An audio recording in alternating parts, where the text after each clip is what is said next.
Hey, I want to be upfront with you before we start. What you're about to hear is not something I made up.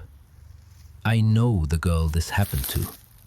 We grew up in the same town, and when she called me after it was over, she was still shaking, still barely making sense. I had to piece the whole thing together over several conversations because she couldn't get through it all at once.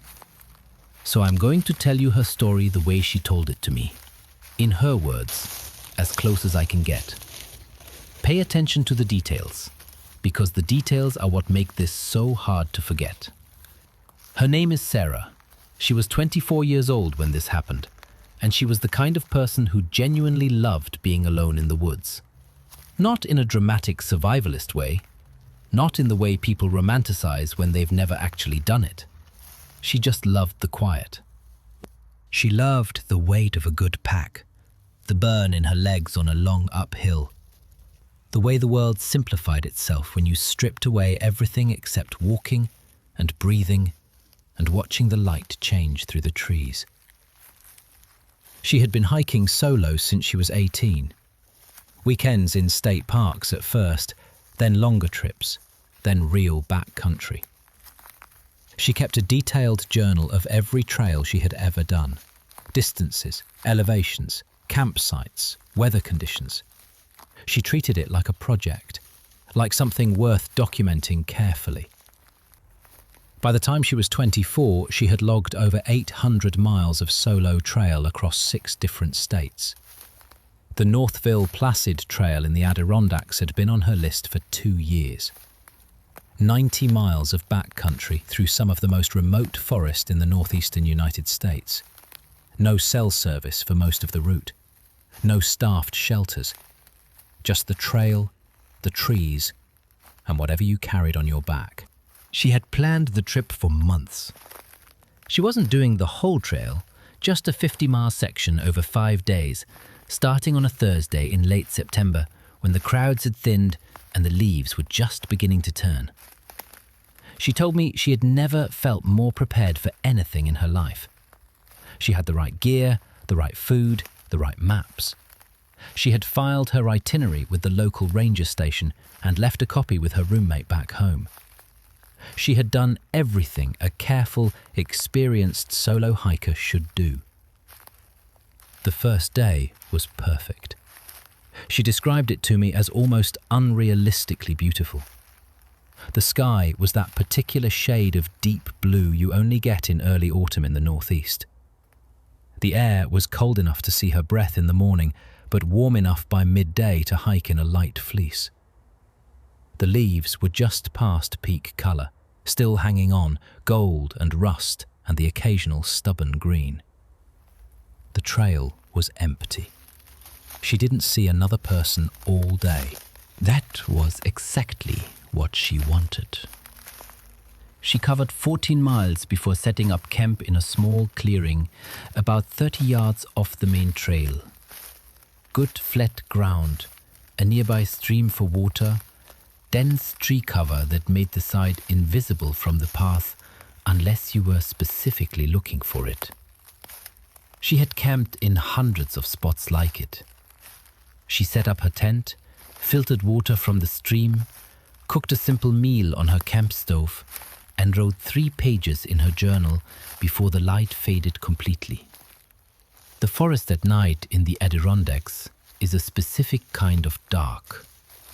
Not the soft, ambient darkness of a city park or a suburban backyard. It's complete, absolute. The kind of dark that has weight to it. She was used to it. She had slept alone in that kind of darkness dozens of times and never found it threatening. It was just the world with the lights off. That was how she described it to me. She fell asleep before 9 o'clock, the way you only can when your body has genuinely earned it. Her sleeping bag was warm, the sound of the stream was steady and familiar, and the exhaustion from 14 miles of trail pulled her under fast and completely. She woke up at 2 in the morning, not gradually, Not the slow drift up from sleep the way it usually happens. All at once, eyes open, fully alert. Like something had grabbed her by the shoulder and yanked her back to consciousness. She lay still for a moment, listening, trying to understand what had woken her. The stream was still going, no wind, no rain. She thought maybe she had just surfaced from a dream she couldn't remember. It happened sometimes. Then she heard it. Footsteps. Outside the tent. On dry leaves, about 10 feet away. Slow, measured, deliberate. She told me she knew immediately they weren't animal. She had heard animals move at night before. Deer, raccoons, the occasional black bear shuffling through a campsite looking for food. Animals move differently. They're either fast, or they're random, or they're clumsy. These footsteps were none of those things. They were careful, controlled. They had a pace to them, like someone trying to be quiet but not quite succeeding on the dry leaves underfoot. She didn't move. She didn't make a sound. She lay on her back inside her sleeping bag, with both hands pressed flat against the tent floor, and she listened. The footsteps moved closer. Then they began to circle the tent. One full, slow loop around her, leaves crunching with every step. Then another. She counted the passes in her head, trying to stay calm, trying to think. She pressed her hand against the fabric of the tent wall, and it felt impossibly thin. A layer of nylon between her and whatever was walking around her in the dark. The footsteps stopped directly beside her head. She could hear breathing, not her own, from outside. Calm, steady breathing through the nose, the way someone breathes when they're standing still and paying attention to something. Just standing there, inches from where she lay. She told me that was the moment the fear became physical. Not abstract, not emotional, but physical. Like something clamping around her chest and squeezing. She couldn't have spoken if she tried. She couldn't have moved. She just lay there and listened to someone breathing beside her in the dark. And she understood very clearly that she was alone in the woods, 5 miles from the nearest road, and no one knew exactly where she was. The breathing stopped. The footsteps started again. 3 more slow circles. She counted each one. Then they moved away from the tent, not toward the trail, not in the direction she had come from. Into the trees, deeper into the forest. The crunching of leaves got quieter and quieter, until the forest swallowed it completely. She didn't sleep. She lay in her tent with her knife unfolded and pressed flat against her palm, and she waited for the dawn. She told me every half hour felt like a separate eternity. She would listen until she was convinced the forest was empty, and then a branch would shift somewhere in the dark and her whole body would go rigid all over again. She wrote in her journal to give her hands something to do, pressing the small headlamp close to the pages so the light wouldn't leak through the tent walls. At some point, after 4 in the morning, a great horned owl began calling from somewhere in the trees above her camp. The sound terrified her for a fraction of a second before she recognized it, and then she almost laughed. Almost. She wrote in her journal, "At least the owl is normal. At least the owl belongs here." When the sky outside the tent began to lighten, slowly, imperceptibly at first, she felt something release in her chest. She waited until she could see clearly through the mesh ceiling vent. Then she unzipped the tent door and stepped outside. The camp was exactly as she had left it the night before. Her food bag hanging properly on the bear line, her camp stove on the flat rock where she had placed it.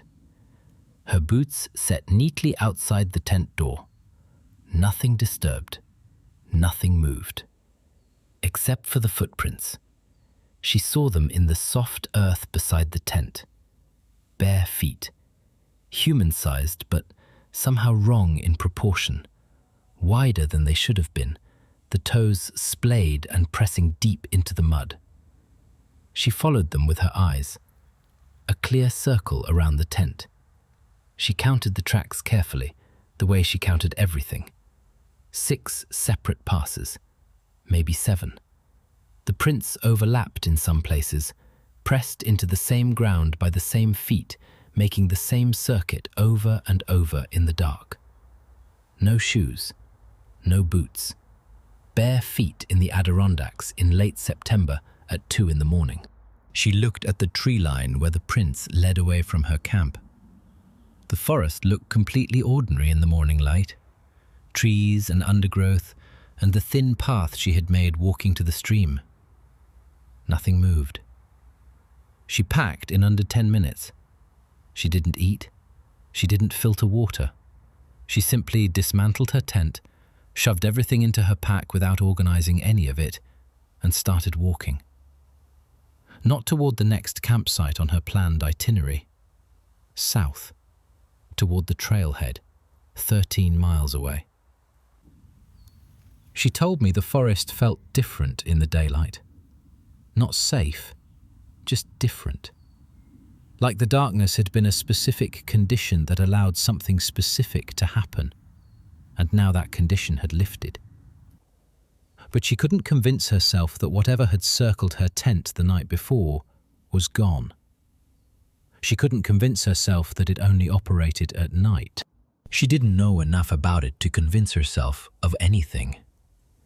She walked fast, faster than was comfortable with a full pack on uneven trail. She checked behind her every 100 steps. The trail was empty every time she looked. The forest was quiet. Birds and the distant sound of water and her own boots on the dirt. Normal sounds. But every time she turned back to face the direction she was going, she had the feeling that something had just stepped out of her line of sight. That whatever was behind her was staying exactly far enough back to be invisible.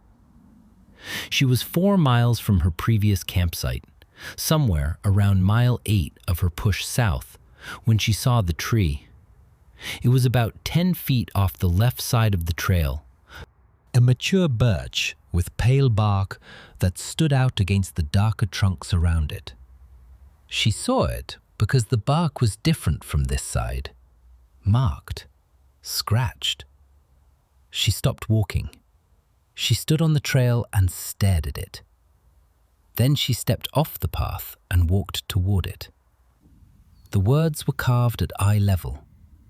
Deep into the bark, the exposed wood still pale and damp, fresh enough that it hadn't had time to darken and oxidize the way old carvings do. 2 words, cut with something sharp, by someone who had taken their time. The letters were clean and even, not frantic or hurried. Found you. She stood there for what she said felt like a full minute, but was probably 5 seconds, reading those 2 words over and over as if they might change meaning if she looked long enough. Then she turned around and ran. Not jogged, ran. With a 40-pound pack on her back, on uneven forest trail, she ran. She told me she didn't think about turning an ankle or losing the trail or any of the practical concerns that usually govern movement in the backcountry. She just ran. The pack slammed against her back with every stride. Low branches caught her arms and face. She tripped once over a root and caught herself with both hands and was back on her feet and running before she had fully processed falling.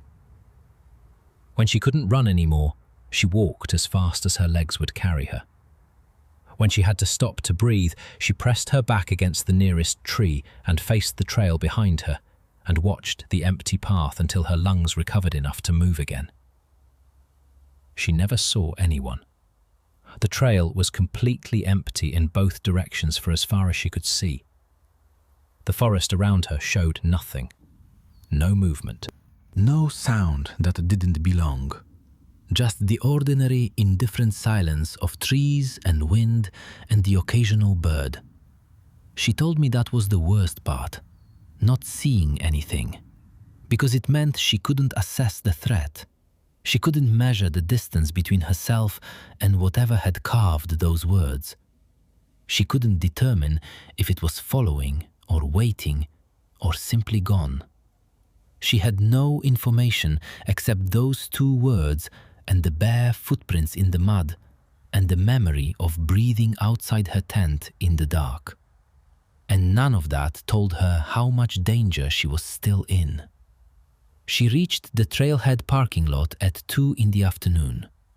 Her car was the only vehicle there. She sat in the driver's seat with the doors locked for 10 minutes before she trusted herself to drive. Then she drove to the nearest town and found the ranger station. The ranger on duty was a man in his 50s who had clearly heard a lot of things from a lot of hikers. He listened to everything Sarah told him without interrupting. He wrote notes on a pad.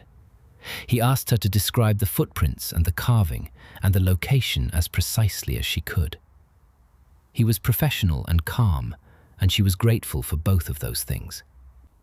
When she finished, he set down his pen and looked at her across the desk. He said, very carefully and without any particular emotion, "You're the third solo hiker this season to report something similar on that section of trail." She asked him what that meant, what was being done about it. He said they had flagged that section and increased patrol frequency. He said the backcountry was large and that individuals who didn't want to be found were difficult to locate. He said she had done the right thing by leaving and coming directly to report it. She asked him who would do something like that. Who would follow someone alone through the backcountry at night and leave messages carved into trees? He didn't answer that question directly. He said they were looking into it. He said she should avoid that section of trail for the foreseeable future. She never went back to the Northville Placid Trail. She looked it up online when she got home, scrolling through hiking forums late at night in her apartment. She found posts going back years, hikers describing footsteps at night in the same section. A post from 2019 describing a shelter found off-trail, crude structure made of branches and salvaged tarps, with empty cans and a sleeping area inside. Someone had been living out there. For how long, nobody seemed to know. Nobody had found them. The ranger station never followed up with her. She called twice in the months after her trip. Both times she was told the investigation was ongoing. Both times she was given no additional information. She sent me a message 8 months after it happened. Just a link to a news article.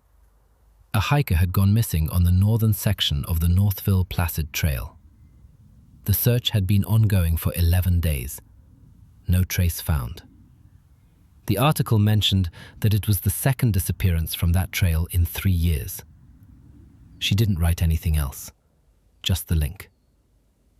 I don't know what was out there in those woods. I don't know if it was one person or more than one. I don't know how long it had been doing this or how many times it had done it before. I only know what Sarah told me. And I know that she was a careful, experienced hiker who had spent years in backcountry wilderness alone without ever being afraid. She doesn't do backcountry camping anymore.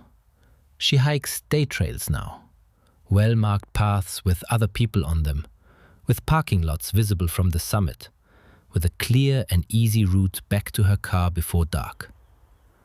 She told me once that what bothers her most isn't the fear she felt that night. It's what the carving implies.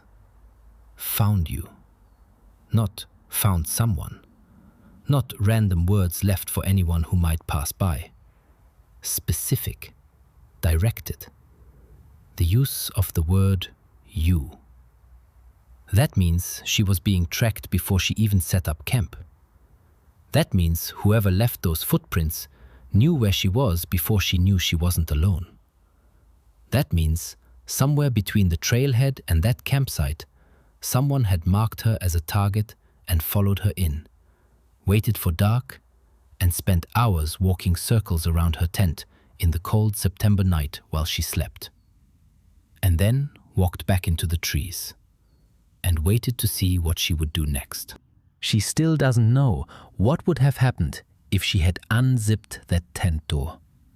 She still doesn't know what the plan was. And neither do I. The trail is still open.